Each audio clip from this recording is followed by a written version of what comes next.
It's no secret that every company on this planet Earth is trying to profit off you in some way. And although a lot of these ways are genuine and they're ethical, let's be real, the most effective ones are none of those things. If you've been in a high school or a college or really anywhere where you're going to see a lot of Zoomers, you'll notice that every one of them is going to have a false solution in their possession. Now, in case you're wondering what a false solution is, I guess you can kind of chalk it up to an unhealthy coping mechanism, but that's pretty vague, so I'm going to explain what I mean by that a little more in this video.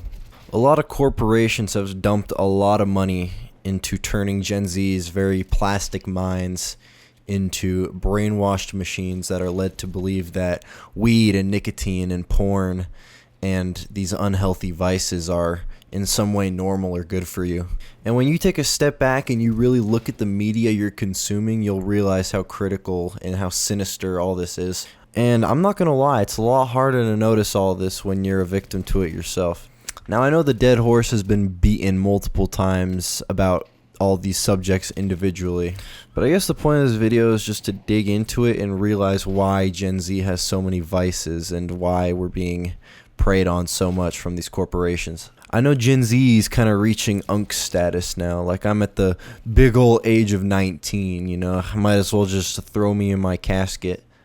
And if I'm being honest, I think Gen Alpha is also getting the short end of the stick. But these two generations kind of grew up in a time where the internet was kind of primitive, but also advanced enough to where these companies could do this stuff and get away with it, and there was the technology for it. And this predatory behavior, like getting them addicted young, is still going on today. But I genuinely hope and I believe and pray that maybe there will be some intervention from the governments or the world and we can sort this crisis out. And I say crisis because it really is. It's like a pandemic. It's a disease that's affected me. It's affected every one of my friends. Pretty much everyone I can think about has had to deal with one of these vices that should never have even fucking existed in the first place. The first one I'm really going to talk about is gambling, because I think it's the best example of these vices being pushed onto the youth. A lot of these games like Roblox or Counter-Strike have really glorified the aspect of loot boxes in video games. And I feel like this, in specific, has led to the birth of sites like RainBet and Stake, and also Polymarket and the prediction markets, because it kind of takes losing your money and gamifies it. And me personally, I have some first-hand experience with this. Although I've never really personally fallen down the gambling trap, thank God, I have seen some people around me and some friends get sucked into it to a point where I started to kind of get apprehensive about it. But again, thank the Lord, no one around me has really turned into a grandma at Las Vegas spamming the buttons on the slot machine. My friends back in the day liked to go on these Counter-Strike case gambling websites.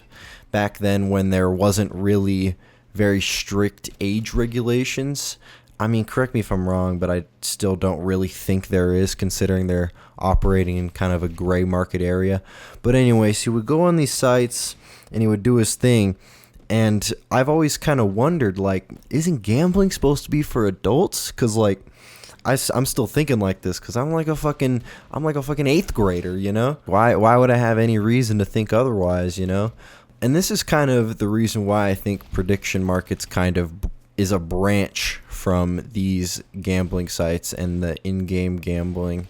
These games kind of normalized gambling and turned it into something that's been pretty easy to be gamified. And the reason I say this is because I actually had a coworker who was really into sports betting in the prediction markets not too long ago. And when I talked to him about it, I was getting the same feelings as when I talked to my friend about the CSGO gambling sites back in the day. It kind of just occurred to me, like, you know you're going to lose your money, you know, so why the fuck are you doing this?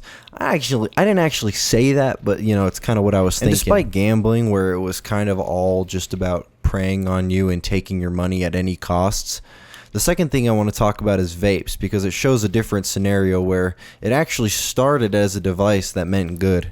You know, with a truckload of hindsight, it kind of makes me wonder how a solution with much more of the addictive substance in it would actually help clear the underlying issue. So I guess this begs the question, like, was vaping ever supposed to help get you off smoking? Well, I mean, yeah, it was meant to get you off smoking, but just so you would buy their vapes, you know? And I have this core memory. I lived in Florida for 1 year. 1 fucking year. This state pretty much gets a reputation for, you know, having the Florida men and being a little quirkier than the other states. But that shit is true. When I was in the 6th grade in the public school system in Florida, I couldn't even go into the bathrooms because people would just be vaping in there. And when I say people, this was a middle school. It was like 6th through 8th graders in there just vaping. And when you got mango flavored vapes and all that, these companies know exactly what they're doing. I know it's some breaking news, you know. Rich corporation is evil, you know. Real groundbreaking stuff. And that is nowhere near the purpose of this video. The purpose of this video is for you to be more apprehensive about what you're consuming. Because in a day and age when there's hundreds of people in a boardroom with the sole goal of figuring out how to get you addicted to the next big product, it's more important than ever to be apprehensive about everything you're consuming in your daily life and how what you're viewing is affecting you subconsciously. And what definitely isn't the point of this video is to shame the people that have fallen into these traps. Because me, myself, I'm not perfect. I've fallen into these traps too. And the last thing I'm going to touch on is weed, because I feel like there's a huge brainwashing campaign going on by the cannabis industry into normalizing it and making people think that it has all these health benefits. And while the health benefits might be scientifically true, so are the downsides. I live in the state of Utah, and this place is known for being pretty Mormon and pretty religious and all that. Which is why it surprised me when I was on my way to campus the other day. I saw a brand new billboard up advertising a dispensary for weed, you know? And it kind of got me thinking, like, what's the point of weed, you know? The original point of getting a med card and all this was to help with an ailment that you had. So why are we putting up billboards for it? If you really had this problem, you'd go seek it out on your own. You wouldn't need a billboard telling you where to go get it. Alright guys, I know this was a pretty short video today, but I just had to get some of this stuff off my chest, you know, just some stuff I was thinking about. And if it helped you gain a new perspective or helped you see these things in a different light, then maybe leave a comment, leave a like, maybe subscribe, and I'll see you guys in the next one.